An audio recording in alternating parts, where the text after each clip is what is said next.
એક નહીં કરવું નહીં નહીં જેનું પીતા ના ના ના ના ના તો બોલ તો શા બનાવી હાલો પછી આમાં દૂધ દૂધ પછી આમાં થાય પછી આમાં શા બનાવવાનો વાહ આખું બધું પછી આમાં રોટલા શાક ભરવાનું આમાં રોટલા ભરી લેવાના પછી આ શાક આનું ભાઈ ધાવણ ધવરે એટલે અમને ધવરાય ઓહો વાહ થોડુંક એવું લાગે જ ખરું ને કે બે હિંમતી પડી લગન નતા થતા એટલે હા જવું એ તો પડે આપણી શાખા પ્રમાણે હમ આપણે પેલા કમાઈને બેઠા હોય એટલે નો થાય તમે દારૂ પીતા હોય પછી એમ કે ભાઈ ઈ છોકરો આવારા ન દેતા હો ભાઈ બીજાય ના પાડે એટલે નથી થતા બાકી તો આપણા વડવાન 10 છોકરા તો તોય નહીં જતા અહીં તો વરાવતા ગયા અમારે ખેતી નહીં કરે તો આમાં ભાગમાં આવશે કોણ કરશે ભાઈ જોઈ ખરા પાછી ખેતી આ ખેતી જોઈએ તો આ ભાગમાં આવશે તો કોણ કરશે વેચી નાખે થાય કે ભેહું રાખે પોદરા ની રહી દૂધ ખાવું છે ઘી ખાવું છે ત્યારે એવું થાય કે આ બધું ભેંસું ને એવું મૂકી દેવું છે એવી કેવી ઈચ્છા નહીં નહીં નહીં નહીં કોઈ દિવસ નહીં કોઈ દી નો થાય ઓહો હમણાં 2 દી આઈકનું ઓપરેશન કરાવ્યું હા હું 5 દી ઘેર નથી રહ્યો લે કા ભેહું માં હા હા અમારું પ્રાણ છે યાર અમારો જીવ છે આમાં તમારા રોટલા છે વાહ ઈ તો મારું પ્રાણ છે ઓહો કા એનું શું કારણ એ 17મું વેતર ગાભણી છે હા અને મને કોઈ દી મૂક્યો નથી તે હા હાલ આપણે હોરઠની ભૂમિમાં છીએ અને અત્યારે હોરઠમાં ચોમેર લીલાશ પથરાયેલી છે ને ખાસ કરીને તમે અહીં આવો તો આજે પણ સંસ્કૃતિનો હોકારો છે તે એટલો જ અવિચળ અને અડીખમ છે જેટલો ગિરનાર છે અને ત્યારે એવા વડીલો સાથે આપણે વાત કરી રહ્યા છીએ જેમને પહેલાંનો સમય જોયો છે અને ત્યારે એક દાદા છે જે અત્યારે માલઢોર ચારી રહ્યા છે ભેંસું ચારી રહ્યા છે અને આ ગીરની મીઠાશ છે આ સંસ્કૃતિનો ખોળો છે અને તમે અહીં આવો તો જે આનંદ મળશે તે તમને પણ વિચારતા કરી દેશે તો આવો એમની સાથે જ સીધી વાત કરીએ શું નામ છે દાદા રવજીભાઈ શું કહેશો દાદા અત્યારે આ ભેંસું ચારો છો અને આટલી બધી ભેંસું ને એકલા થાક નથી લાગતા થાક શેનો લાગે ભાઈ ખાવા દેવાનું થોડું હાલે હા અને એક વાત કહીએ કે અહીં અમે તો પસાર થતા હતા છતાં પણ દાદાએ જે આવકારો આપ્યો છે કદાચ ભલે ઘર નથી પરંતુ એમનો આવકારો છે તે આપથી પણ ઊંચો છે દાદા શું કહેશો કે આવો આવકારો તો અહીંયા જ જોવા મળે આ તો ગિરનારનો ખૂણો છે બાપા વાહ આમાંનું મળે બીજે ક્યાં મળે શું તમે આખો દિવસ અત્યારે શું કરવાનું આ કેટલા વાગે નીકળી જાવ સવારે સવારે 8 વાગે 8 વાગે નીકળી જવાનું અને આખો દિવસ પછી જમવાનું ને બધું વાહ આ ઠેલો કઈ રીતે બનાવેલો છે બનાવી શું કહેશો પછી આટલા બધી ભેંસું છે આટલી બધી ભેંસું તો નામ હશે ને તમને ખબર પડી જાય નામ તો હોય ને ભેગું ઓહો ભેંસું નામ હોય શું શું નામ હોય રાન નામ છે બીનડી હા ઓન નામ છે ટીણું હા પછી તમને મનુડી હા તમને કઈ ભેંસ વાલી અમને બધી વાલ્યું હોય હા પણ એક તો તમને બહુ ગમતી હોય એવી ભેંસ ઈ બે તો ઘેરે છે ભાઈ ઘરે છે હા એનું નામ શું છે એનું નામ બીડી હા ઈ તો મારું પ્રાણ છે ઓહો કા એનું શું કારણ એ 17મું વેતર ગાભણી છે હા અને મને કોઈ દી મૂક્યો નથી તે હા એને પરંપરા પાર લેવાની છે ઈ ક્યારેક માંદીને એવું પડે ત્યારે દુઃખ થાય દુઃખ તો થાય ને અટાણ સુધી રોટલા ખાતા અમને ખવડાવ્યું છે આનો ભાઈ ધાવણ ધવરે એટલે અમને ધવરાયો છે ઓહો વાહ થોડુંક એવું લાગે જ ખરું ને કે બે હિંમતી પડી પછી ક્યારેક એવી ભેંસું હશે જે કદાચ એના પ્રાણ વહી જાય ત્યારે દુઃખ થતું હશે દુઃખ તો થાય ને ભાઈ આ અમારો જીવ છે આમાં તમારા રોટલા છે વાહ અમારી ખેતીવાડી કઈ છે નહીં આ અમારી ખેતી વાહ એટલે પરિવાર જે એટલું જ એનું મહત્વ છે ભેંસું કેટલા પ્રકારની હોય ભેહું તો ભાઈ ઘણી પ્રકારની થાય ભેહુંમાં તો શું છે કોઈ હારે ઘેરે હોય તો હારી ભેહ હોય નબરે ઘેરે નબરી ભેહ હોય નવચાંદ્રી ને એવું ભેંસું કે ઈ શું હોય એને 9 ઠેકાણ ટીડા હોય બે કુસડું ધોરું હોય પછી પેટારે ટીડું હોય આવમાં ધોરું હોય બે ચારે ટાંગા ધોરા હોય માથું ધોરું હોય લાઢીએ ધોરું હોય એટલે એવા 9 ઠેકાણ ટીડા હોય ને એ દેવસુંદરી કહેવાય બીજી કઈ કઈ હોય બીજી તો બસ આ બેહું હોય ભગર હોય હા ભગર હોય એમાં સૌથી હારી કઈ અમને તો છે ને ભીડી ને ભૂરી બે ભેહું ગમે હા એમાં દૂધ વધારે હોય ભીડીમાં અને ભૂરી ભલા ભેહું રાખીએ બધી શોખથી ઓને ન પૂછે તમે એકલા જ ચારો ભેંસું કેટલી ભેંસું આટણે તો 10 છે મારી પાસે 30-35 હતા એકવાર રોગાયોમાં 18 મરી ગયા ઓહો એક હારે 18 દુઃખ થાય ને ત્યારે એટલું બધું એક હારે બીજું તો કેમ કરવું આ દાંતે કાઢ્યો ને કઈક રોવરાવે હતી ભાઈ ક્યારે રોવડાવે આ પાછી મૂકે તે રોવાનો વારો આવે અને સેજમાં સેજ બળે એટલે દાંત કાઢવાનો વારો આવે વાહ વાતું કરો તમે એને કેની ભેંસુ વારે ભેહું હારે વાતો કરવી પડે. શું શું વાતું કરતા હોય? કાંઈ નહીં, આમ બરે કે આવે ભેહું અમારી વાહ હોય. એને અહીંયા- પછી બીજું શું કરવું? અહીંયા time જાય? પ્રાણી તો નથી, કાંઈ આપણે બોલવાનું નથી કાંઈ. અહીંયા ટાઈમ કઈ રીતે જાય તમારો? બસ આમ. હા, મોબાઈલ ને એવું કઈ રાખો? હારી. હા, એટલે મોબાઈલ થી ટાઈમ જાય કે પછી આખો? નહીં નહીં, ભેહું સારવા થયો. મોબાઈલ ને એટલે- અમારે કાંઈ લેવા દેવા નથી. બાકી આપણને આમાં કોઈનો નંબર જોઈને મને કરતા નથી આવડતું. કોક તમને દાદા કરોડની ગાડી આપે ઈ લ્યો કે ભેંસ લ્યો? શું હવે પસંદ ભેહું કરો? લઈ ભાઈ, ઓહો. કારણ કે આ અમારી જીવાય છે. હા. ગાડી તમને કઈ આવડે ને હું ગાડી લઈશ કરવી અમે રાખી થાય અને એમનું તો ન હાલે.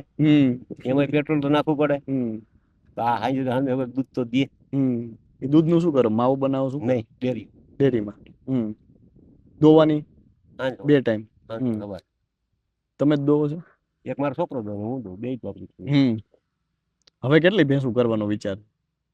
અચ્છા, આમાં ક્યાં કરશે ધીરે ધીરે. કેટલું તમે આમ કોક દી વિચાર્યું છે કે આટલી તો આપણે કરવી છે? પછી આમાં તો શું છે ભાઈ, જો આ ભગવાન પાછી મૂકે ને તો આમાંથી ને ઘટે, અને ભગવાન દેવું હોય ને તો આમાંથી ને 10 ગણું દઈ દે. સાચી વાત છે. આમાં એવું તો નથી કે ભાઈ હાલો આ બે હું થોડી વધી જાય, એમ તો ન વધી જાય. હવે અહીંયા પારું આવે, મોટા થાય એ પછી ભેહું વધે. કેવડી ઉંમર હશે તમારી? મારી 65 વર્ષ થયા. તો તમે કેટલા વર્ષથી આ ભેંસું ચારો? મારી 5 વર્ષ છે. હા. બાપ દાદા લોકો. તમે પહેલેથી ભેંસું ચારો છો? વાહ.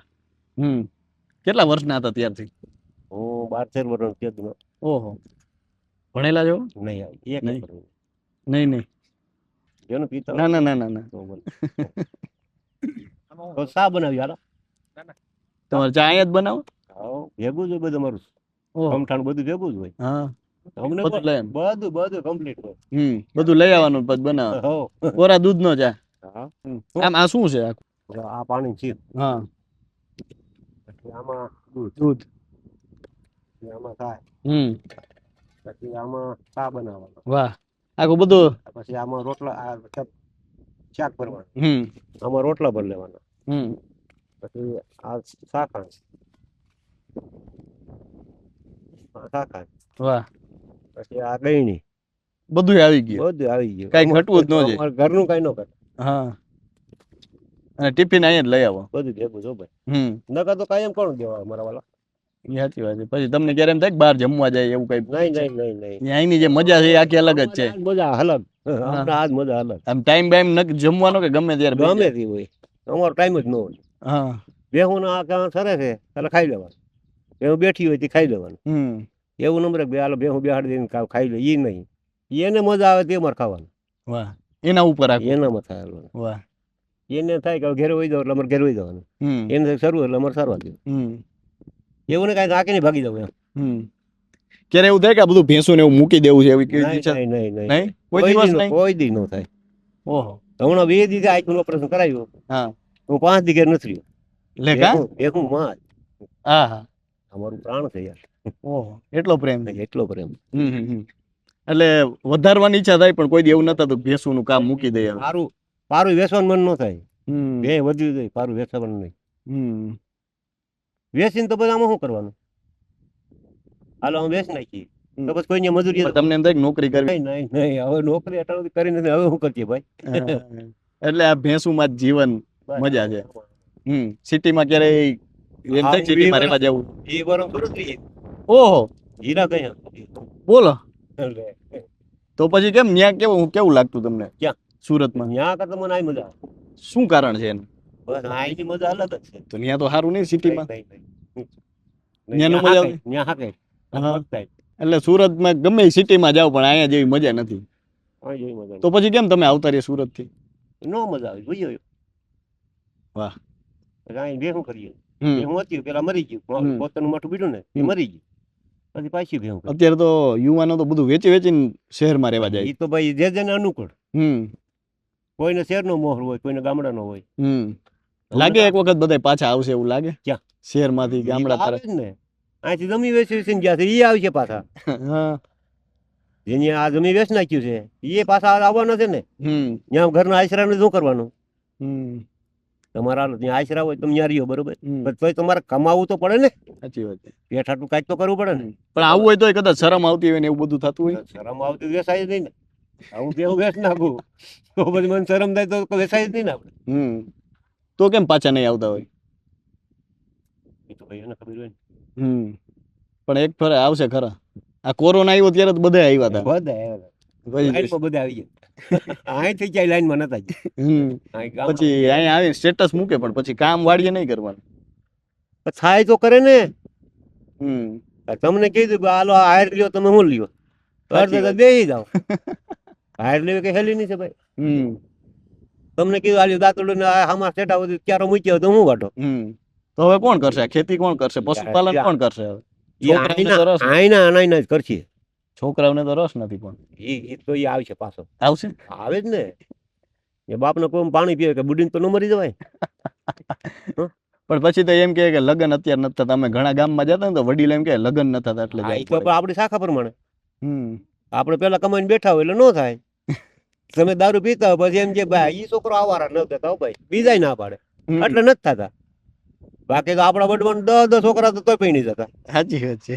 હે ભાઈ અત્યારે તો પણ એવું થઈ ગયું કે શહેરમાં હોય તો જ લગ્ન થાય ને એવું બધું. ઈ તો કામ નથી કરવા એટલે હમ અહીં તો બરાબર જ અમારે ખેતી નહીં કરે આમાં ભાગમાં આવશે કોણ કરશે ભાઈ. જોઈ ખરા પાછી ખેતી. આ ખેતી જોઈએ તો આ ભાગમાં આવશે તો કોણ કરશે. બેસી નાખે થાય હમ કે ભેહું રાખે પોદરાની રહી દૂધ ખાવું છે ઘી ખાવું છે ઈ પાછું ચોખ્ખું ખાવું છે. ઈ શોખું હમ કરવું હાથ નો બગડે. હમ હાથ તો બગડે ભાઈ.